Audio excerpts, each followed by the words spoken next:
I was left for dead at 21 years old, rebuilt my life, and that led me here today to host another episode of A Mental Health Break.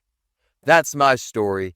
Get ready to learn a new journey today. The first step is to pause and acknowledge where you're at. Just like I mentioned earlier, where we often react by running from anxiety. Sometimes when we're going through a hard time, it can be a revolutionary first step to simply say, okay, I'm in it right now. I'm going through a rough time. I'm going to admit it. I'm going to own it. I'm going to share that with my loved ones, right? Like even that alone can take some of the pressure off.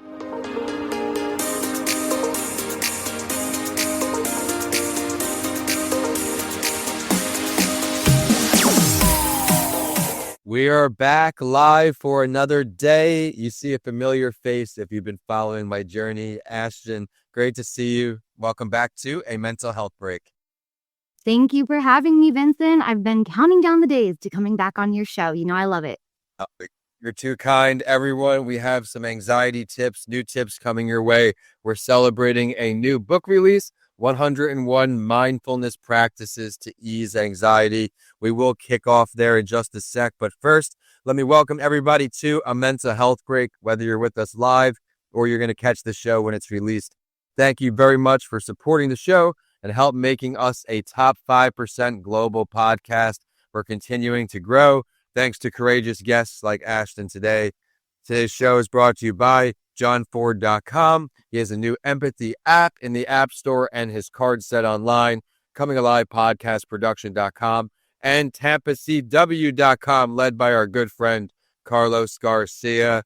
Ashton, you have so much to offer everyone. She's a wellness space leader out in Arizona. Holistic well-being, yoga, meditation, all those things and more. You've seen her on Writing with Authors, but now she has a new book specifically for people listening and viewing to this show. What led you to want to create another book, and congratulations? Thank you so much for the congratulations and the support. And, you know, this book it came right out of me. It was like I birthed this book baby because I have dealt with anxiety my entire life. Most people have in some form, of course.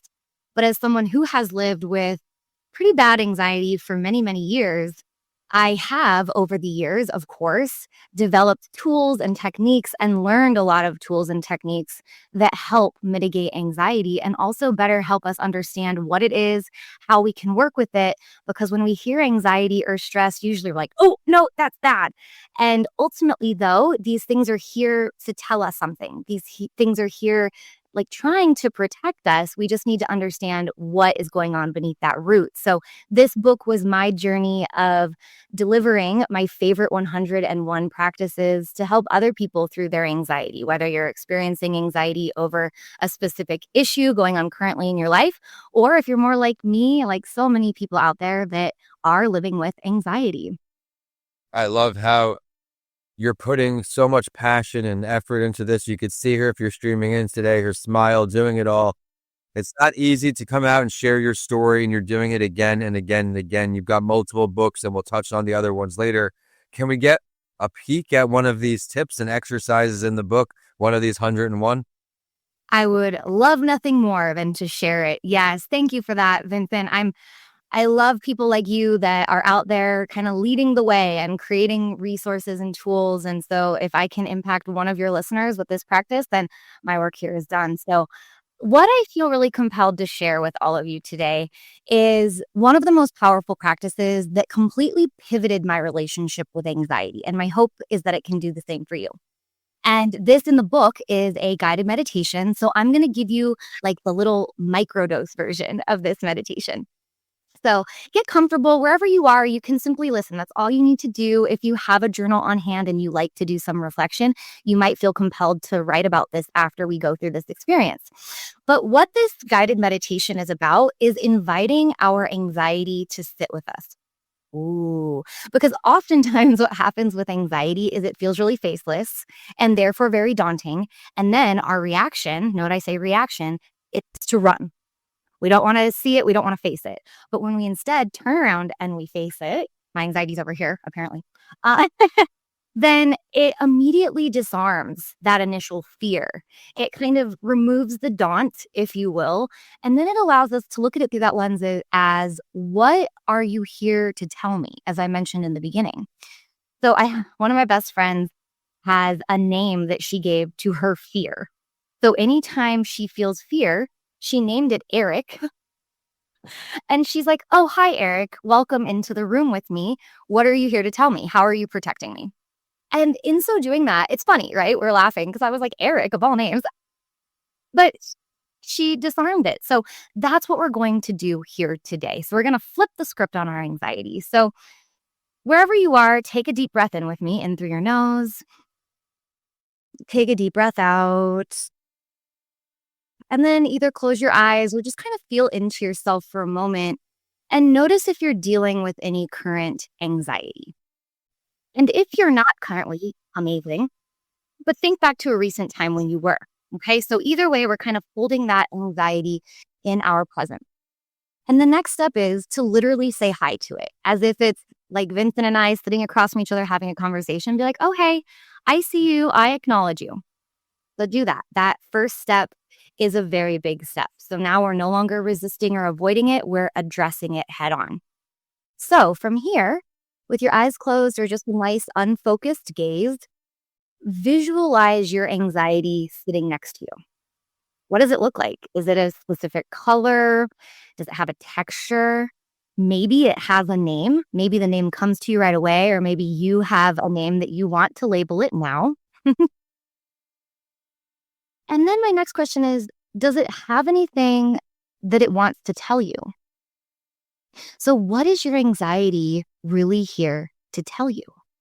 Now, we want to become a neutral observer here, meaning we're not sitting here being like, "Oh my gosh, I didn't get the answer right away. I must be doing something wrong." This just adds to our anxiety. You're right. We also want to just remain calm and grounded and listen for any insights that come through. Sometimes it will be right away. I am sure we have some listeners who are like, "Oh, that's what this is about." Right? And some anxiety is more overt. You have a stressful meeting coming up, you're appearing on a podcast, and you just want to do a great job, right? That anxiety is productive. We can channel that anxiety into, okay, you're going to give it the best you've got for this meeting. You're going to show up in presence. You're going to breathe through that anxiety. You're going to channel that into giving a great presentation, whatever it is. But sometimes it's more deeply rooted, and the answer, the clarity is not going to come through right away.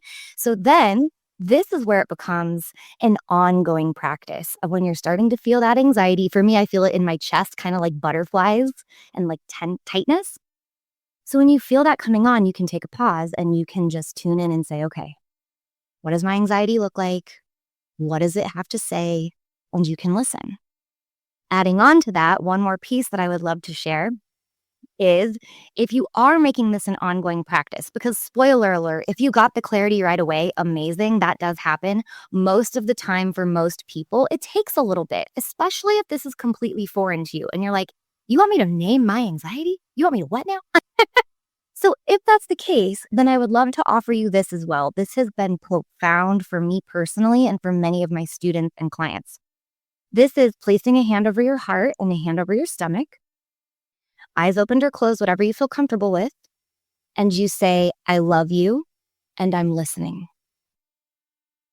And this is telling your body and your nervous system that you are safe. This is pulling you out of the anxious thoughts into your body, into the present moment. And once again, whether instantaneously, whether in 10 minutes or 10 days, you're going to get some insight into what your heart is trying to tell you or into what your anxiety is there to say. Absolutely amazing. Thank you for sharing that. Everyone, stick around to the end of the show. We'll tell you exactly where to get that book. We'll tell you exactly how to get a signed copy too, if you want. But you've gotten a preview into how she's not only a distinguished author, but she's a yoga and meditation lead out on the West Coast.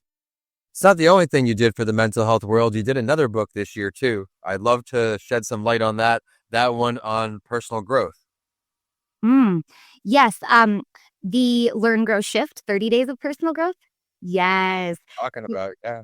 Oh, that's my very first book. That was actually self-published back in 2018. It's still a popular one, and that is a 30-day self-growth workbook. So every day you open it up, and it doesn't have to be every day for 30 days, however you want to space it out. And there's a guided practice. So there's a little bit of journaling, there's a little fun fact, you learn something. So every day that you open up this book, you're learning, you're growing, and you're shifting in some way. So it's a fun one, especially for those of you who love kind of an interactive format or a journal style book.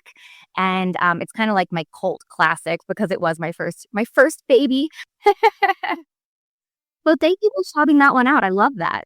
I get it. Yeah, it's always in my notes when we talk because of success that you've had with the book world, and now you're expanding into a new journey. But I'd love to talk about setting aside a time for rest and reset and things we enjoy. Because right now she's over there in Colorado, away from Arizona for a month. Let's talk about the mental health benefits of clearing your head and maybe getting away when you need to. I love this question. Thank you so much for bringing this to everyone. Rest is productive. So I'm going to say that again. Rest is productive. When we allow ourselves to take a break, to step away, we recharge our batteries. And for some of you listening, you're like, yeah, duh. And I'm glad that you're there. But for many of us listening, we're like, yeah, but I can't do that. And that was me for many, many years. It was like, yeah, I get it, but that's not in my reality. Well, when I did finally start taking time off, literally, as Vincent said, scheduling time to rest, to not work, to do all those things, I realized my productivity soared. My inspiration was at an all-time high, and I felt like my well continued to deepen in terms of what I could take on and do. And so now I have made it a point and a non-negotiable to live a very mindful existence when I can. I'm human. I fall out of that, of course. But whenever I can, to be very present with myself and say, if I need an extra hour of sleep, I'm going to do that. And I'm not going to beat myself up about it. And so, there comes that balance. This still requires of us discipline and consistency and commitment. But self-care in the sense of taking time to rest and taking breaks to play, that is revolutionary. And especially these days when the world is in such upheaval and everything is shocking and terrifying and draining, the best thing we can do for ourselves is to still take time to enjoy and not feel guilty about it. Take time to enjoy, fill our cups, because once we can pour onto ourselves is the only time that we're able to then pour into others and into the causes and the projects and the work that we care about. So I love thank you. that. Yeah, the evolution of the mindset as an entrepreneur. Beginning, it was working these 16, 17-hour days, this, that, and the other thing. And then now, my first book was 2019. Now, really in those years, there's been breaks with, vacation to see my family here and there. But really for those 5 years, I didn't enjoy or do much outside of my work, which I love doing because I built something that I'm really proud of that's still growing today. But now this year, I'm being much more intentional with something every month. I'm making sure I'm going to Europe every month. I'm not saying that, but just something there. I have to, okay, I'm going to enjoy myself intentionally this month. I, like you, schedule in breaks and rest during the day as well. Huge time blocker because that lowers my stress immensely. And thank you for sharing that. And about your journey, it's so interesting. So if you're looking back on your 5 years when you were in full on hustle mode, building your empire, doing all the things, I was right there with you. We were kind of doing the same thing, parallel paths. Yeah, yeah. Looking back on that, we recognize as entrepreneurs that there is a time where you are in full go mode because you're building and you have to be. And then you get to the point where you're like, okay, I can delegate, I can take a little time off, I can back off a bit. During those times when you were in full go mode, was there anything that looking back on you would have done differently to give yourself a little more rest? Yeah, I mean, no regrets, of course, but I, like many, always think we're one sale away or one conversation away from that big break, right? So I'm working this restaurant job, barely making ends meet, being content with floating and just making ends meet when in reality, I don't know, but I was all in, and that's something I can't take back because if I wasn't so dedicated and all in, I definitely now wouldn't have a team of 16 people, where 2 years ago we were at just me and my assistant, just about 2 years almost now, about a month away. So now over the last year, we're not all full-time people, but I've learned to trust and delegate and not have anxiety built up because I'm letting go of tasks and things, where now we have a team that I'm proud of, a little family atmosphere, and I look forward to seeing all that grow. But just seeing the shift in mind, we're struggling to make rent every month, working at a restaurant with an MBA, humbling myself down to do all these things. And now the stress has changed because, okay, now people are relying on me. Different type of anxiety, but I think the anxiety is diminished because of confidence now, where I believe in myself. I believe in the people I set around me, where I'm not forcing things anymore. Where in the beginning, you're forcing maybe clients or things, where now I had the unfortunate and unique opportunity to let go of my first client and not renew their contract, where that money a year and a half ago, I would have been, no matter what, we'll take it. It's a good client, whatever. But now I had it to do where I didn't make my team work on Thanksgiving. And there was a problem they had with me and my team not answering on a holiday, being cursed at by an assistant of some said. We wrote out the contract and I sent a certificate of completion at the end. I wish everyone well in every path of life. I don't have any hard feelings, but the point was my team can't be spoken to like that. And I have to realize now people look at me differently in the company if they're working for me, right? They're my teammates. I don't say employees. I can't let someone tarnish their mental health, cause extra stress. You're a business owner. How do you feel about that? I mean, you're the host of a mental health break, for goodness sakes. You can't tolerate that. That's boundaries.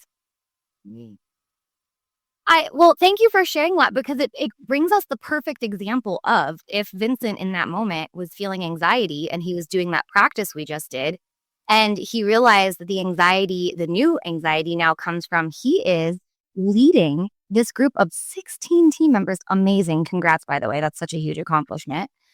Then in that practice, he would realize, okay, the anxiety is coming from, am I showing up as the leader that I want to be? Am I doing enough? And then he could break that down and say, what can I do right now that will alleviate my anxiety and make me feel like I'm, taking care of them? And then what can I do going forward so that I can set myself up for success? And then I can also let go of this anxiety because I trust that it's being taken care of. So I'm so glad you shared that, because that gave us the perfect working example. I did it on purpose. But again, it all comes down to like the whiteboard. Even today, like what's and I have it on my desktop computer. Everything's here where my stress is lower if I know exactly where I'm going. Of course, in entrepreneurship, there's a lot of flexibility, but I also need some kind of structure. Now we're recording in podcast blocks. Danica's scheduling people rather than giving my calendar willy-nilly, people scheduling, where if I'm in the zone doing something and now I stop for a pod interview, I may not be giving my best effort, my best mindset, my enthusiasm for it. So if I have these blocks, the brain switches over. All right, it's podcast time. Let's get into it. And I'm excited because now we're going to get her on Writing with Authors again. I had to preview the book, but that's more for your show today. She knows this question because she's been on the show. Time for some advice. Someone's going through a real rough time, rough day, rough month, maybe. What can you offer them to help them keep going forward? The first step is to pause and acknowledge where you're at. Just like I mentioned earlier, where we often react by running from anxiety. Sometimes when we're going through a hard time, it can be a revolutionary first step to simply say, okay, I'm in it right now. I'm going through a rough time. I'm going to admit it. I'm going to own it. I'm going to share that with my loved ones, right? Like even that alone can take some of the pressure off. From there, the next step is to do something that fills your cup. So whether it's a 5-minute just laying on your bed, taking some deep breaths, cuddling with your dog, that would be what I do. Getting out in nature, something small, attainable right now that you can go do. The next step, seek support. So you don't have to go out to every single person and let them know you're going through a rough time. But if you have 1 or 2 people that you really trust and that you can go to and just let them know, hey, I would love some extra support. Or even, hey, I'm not even looking for anything in particular. I just want you to know I'm kind of going through a rough spot. I have a code with one of my besties where if I'm having a rough time, I tend to withdraw and go inward. And so if they reach out, instead of not saying anything, I just send them this little black hole emoji.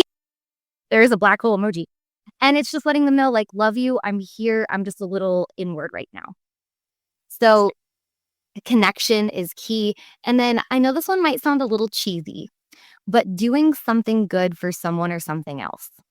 So being involved in a cause that's bigger than yourself, or, going and volunteering to walk a dog at an animal shelter, anything that fills your heart and that kind of pulls you out of that current situation is a very beautiful way to give back while giving to yourself. So that's kind of like the down and dirty formula of, if you're going through it, you hear this is something that you can do right now. Absolutely love that. And it may be for some a family member, some a friend, some a guidance counselor, you name it. There's someone out there who's willing to sit with you and hear you talk and get everything off your chest. It doesn't do any good keeping it all in. And that's one of the benefits of being a podcast host, where I have these therapy sessions every time I host a mental health break. Ashton brought her A game today. Is there anything else that you have going on in your life that you want to shed some light on? I know for everyone who may be having some mental health challenges in her area, she leads these awesome retreats, these awesome exercises. Let's dive into that a little bit before we get your contact info. Yes, thank you so much. I do host several women's healing retreats per year in the beautiful mountains of Colorado. And the reason that they're in Colorado specifically, not just because I'm a native and I love this beautiful country, but also because this is where we are legally allowed to do plant medicine. And so our women's healing retreats offer an optional plant medicine component. And this is medicinal mushrooms, and they have scientifically been proven to help so much with stress and anxiety, and also rewiring our brains, broadening our perspective. And so there's so much good that can come of this. I'm such a big believer in this. And even if you opt out of the plant medicine portion, it's daily yoga and meditation set in the beautiful mountain nature.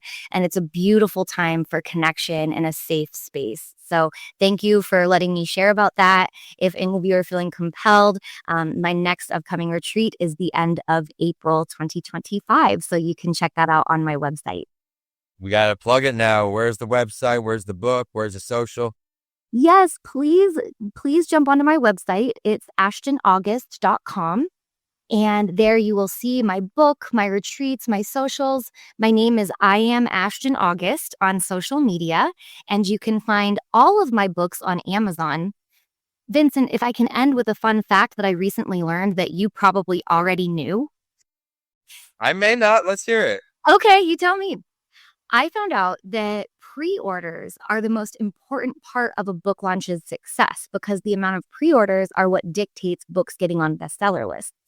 So even though this is my book number 3, I just found that out this one. So I've been really pushing the pre-orders.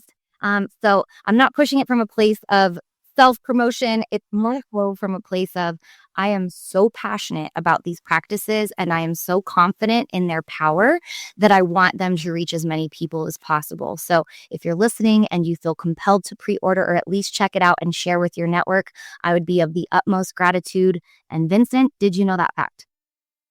So, because I've done ghostwriting and book coaching, there's some tips that you can do where you set it at like a 99-cent price points for the ebook in the beginning, because that's going to entice anyone who's just even on the edge. They'll buy it for $1, and then that gets the verified reviews for people who actually buy it. So make sure you're on it for the reviews. In the comments section of the live stream this is going to be on LinkedIn, whatever, Facebook, a mental health break page, and YouTube. One of those, put the link to your book for the pre-order. I'll go ahead and buy it right now.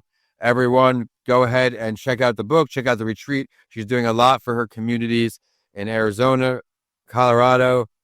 I'm on the East Coast, but we may be spending some time in Arizona, so I'm looking forward to that. Everyone, this is a mental health break. Please subscribe for future episodes. Leave a rating and a review for our guest today.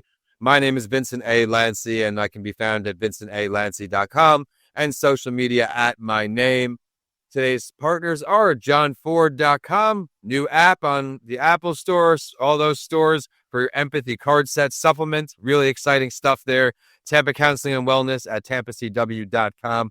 and comingalivepodcastproduction.com.